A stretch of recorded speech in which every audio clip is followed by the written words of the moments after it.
This is not the America that I grew up in. Anyone who uses their platform to speak out against Trump faces hate, faces threat. They have said such things as they want to kidnap and rape me. They have advocated my assassination. Do you think political violence has become the right MO? This has been the fascist playbook forever. They are always trying to convince us that we didn't see what we saw. Republicans are very good at pushing their narratives and messages. We keep bringing spoons to a knife fight. How complicit are the Democrats when it comes to stopping ICE? He's the award-winning author behind more than 20 books. He's also an outspoken critic of Donald Trump, so much so that he's become a target of the MAGA base. From online smears to kidnapping and even death threats, the MAGA hate has become so dangerous that he's had to cancel all in-person appearances on his new book tour for the safety of both himself and his fans. All right, buckle up, Buttercups. Today, we're diving into a truly unsettling conversation with author Don Winslow,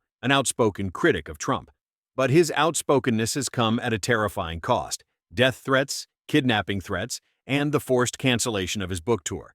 This isn't just about political disagreement.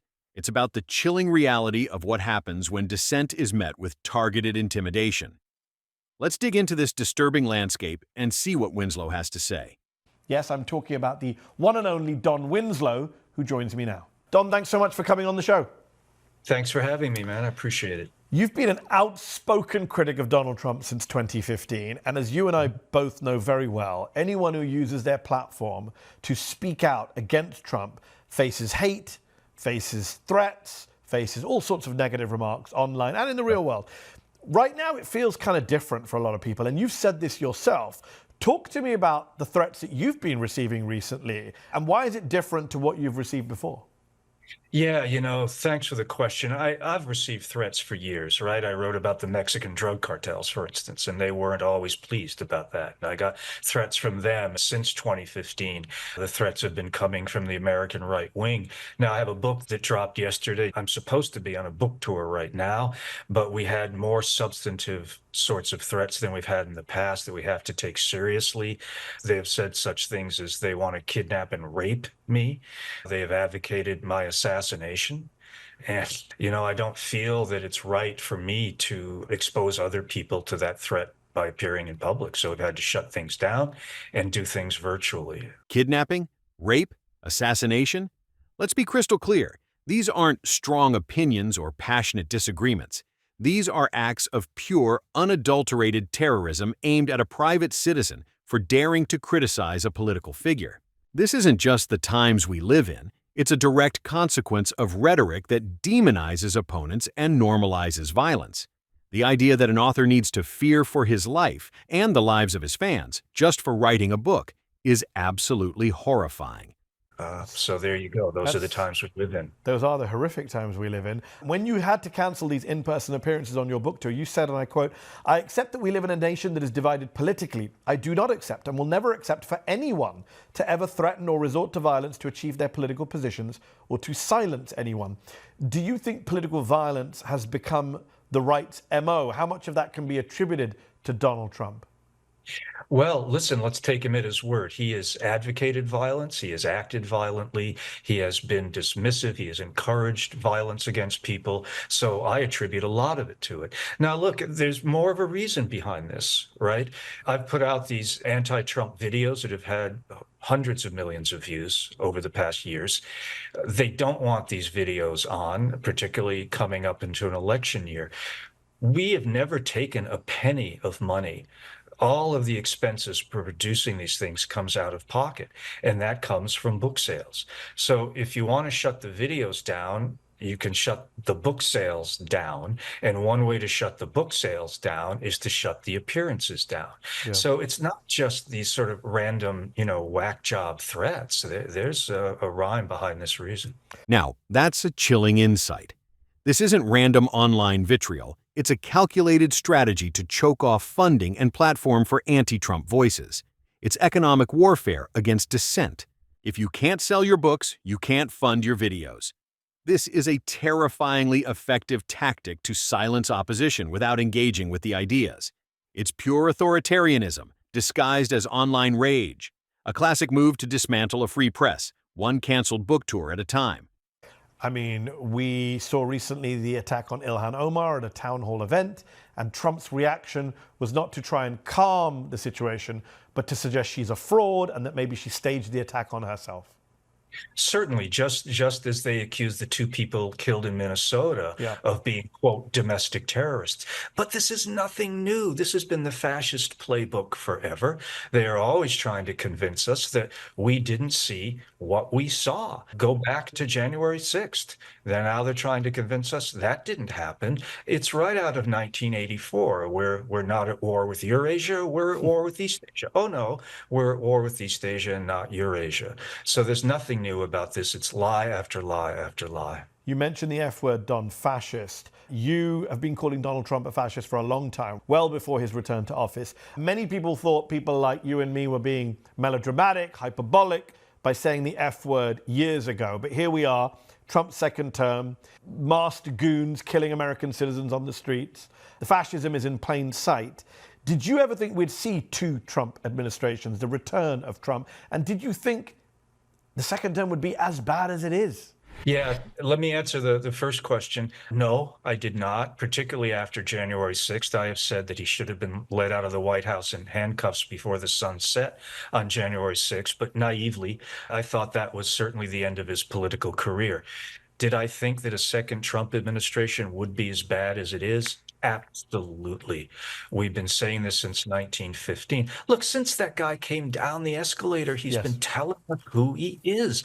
Let's believe him. Remember how he started with attacks on those 5 kids, the Central Park Five. He called for their executions. Yes. He's never apologized, by the way. Then what was it? The birther lie. Then the election lie. Then January 6th. Lie after lie after lie. And also the effort to suppress opposing voices. Yes. And those opposing voices, they are not as loud as you and I would like them to be. Let me ask you a question I posed to you back on my MSNBC show when we last spoke years ago. You are a storyteller, a master storyteller. You're an expert at putting together narratives on the page, on screen. You mentioned the videos you've done anti-Trump. And in a kind of dark, dishonest, disingenuous, bad faith way, so are conservatives in this country. Donald Trump is a storyteller. Republicans are very good at pushing their narratives and messages. Why do you think Democratic Party, quote unquote, liberal messaging is so bad? If you were in charge of the Democratic Party, what messages would you be pushing right now? Well, plain speaking, let's call a fascist a fascist. Let's Yeah. call a liar a liar. I think one problem with, generally speaking, us, progressives, Democrats, whatever you want to call us, is that we try to be so civil, so nice, and that's not the game the other team is playing. We Yeah. keep bringing spoons to a knife fight, and that's not going to work, and it hasn't worked. How much of the decline of the Democratic Party do you think falls on its leadership, especially Chuck Schumer in the Senate, Hakeem Jeffries in the House? Do you think they're the right leaders for this moment? I don't. I think we need people who are willing to play harder and play tougher. Why do you think they don't play harder and tougher? I don't know. You'd have to ask them. Speaking of Democrats, we got to talk about what's happening in Congress right now. The House, with votes from some Democrats, passed a funding package that includes funding for the DHS, for the agency now responsible for not one but 2 murders of US citizens in broad daylight. How complicit are the Democrats when it comes to stopping ICE? Because even now, people are very afraid of saying abolish ICE. It's seen as a very lefty, unpopular slogan, even though the polling shows a plurality of Americans now supports getting rid of ICE. What do you think Democrats should be campaigning on when it comes to ICE, DHS, all of these related issues? Abolish ICE. Listen, let's be ourselves. Let's stand up for our values. When I see masked, balaclavaed gunmen shooting people in the streets, ripping kids from their families, this is not the America that I grew up in. Yes, absolutely. Abolish ICE isn't some radical fringe idea anymore. It's a necessary response to an agency that has become synonymous with brutality and family separation. And he's right. We need to reclaim patriotism. True patriotism isn't about waving a flag with a dictator's face on it. It's about upholding the values of justice, equality, and democracy that the flag is supposed to represent. We can't let them hijack our symbols and warp their meaning. This is not the America that my father at 18 years old fought for on Guadalcanal. This is not the America that my great-great-grandfather died for during the Civil War. We need to stand up for our values. We need to take back the flag, by the way, claim our own patriotism, and say what patriotic values really are.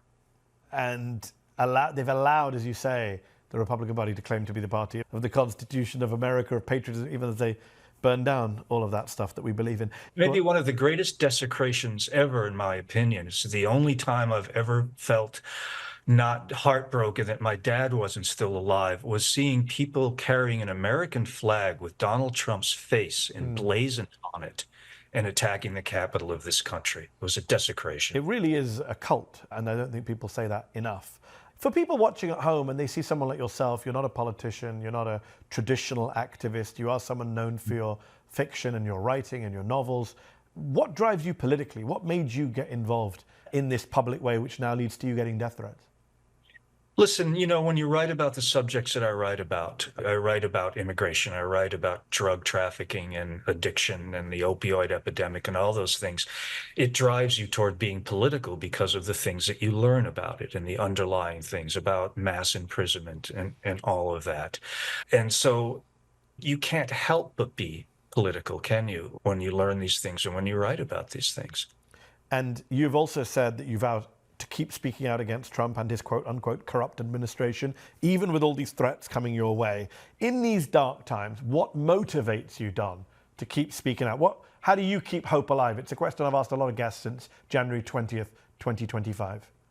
Yeah, listen, it's easy to be pessimistic, isn't it? And it's easy to be in despair. And certainly I have those moments. You wake up, you read the headlines, you're angry, you're sad. I've said this before, pessimism, though, doesn't accomplish anything. It's a suicide pact. What are we supposed to do? Lay down on our sofas in a fetal position and let the country go to hell?